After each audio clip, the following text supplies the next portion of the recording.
Imagine a scene, many people sitting around a table discussing topics, ideas, lively topics.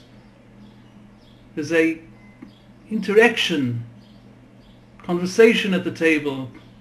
People are telling stories, maybe even a few jokes. Everyone's into it, everyone's laughing, everyone's very much part of this wonderful meeting.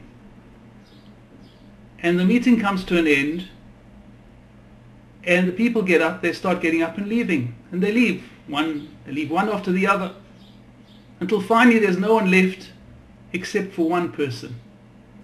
And one person sits there, he continues to sit there. Why isn't he leaving like everyone else? What's wrong? The answer is, if you look under the table, you'll see he has no legs. This analogy, says Rav Nachum Ziv, explains the opening words of the Parsha.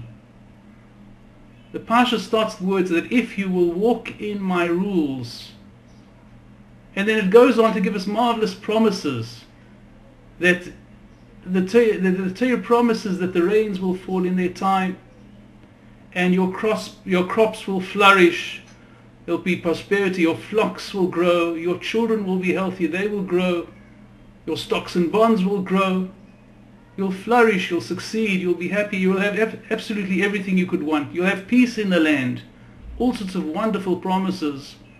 But all of this starts with the very first condition, and that is if you'll walk in my rules. And the question is, why does it say walk in my rules? Why doesn't it say listen to my rules, or learn my rules, or remember my rules? What's this walking in my rules? And the idea is that it's like the expression of the street. People say you walk the talk. Walk the talk means that you fulfill what you know. That if you will walk my rules means if you will fulfill the rules of the Torah, you live the rules of the Torah, so then all of these promises are promised to you. Then all of these promises will be yours. And moreover, we know that where there is a desire to do, so then the ability to do is given to us. Then a person, so to speak, has legs. If you want to do something, you're given the ability to do it.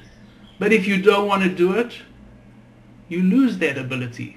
Slowly, that ability is taken away from you. So to speak, you have no more legs. You can't do it anymore. You don't want to do it, and the whole thing was slack to you, so you lose the ability to do it.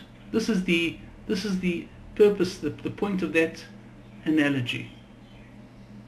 A further idea here is as follows: that really when the Torah is saying walk my rules, it means that you learn them to such a degree, you absorb them to such a degree that you're inspired to do, that you're almost forced to do. You have to do it. It becomes so much a part of you. Not only have you learned the rules in a mechanical way, but you understand them, and you absorb them into yourself, into your whole life outlook, your outlook of life. It becomes a part of who you are. You absorb these ideas, and you're fired up by these ideas. You understand the reason. You understand the philosophy behind it. You understand the whole flavor of the Torah and the rules of the Torah. So when a person gets to such a degree of understanding, so he's forced to do, he must do, he needs to do it. It's a natural expression of who he is and what he knows.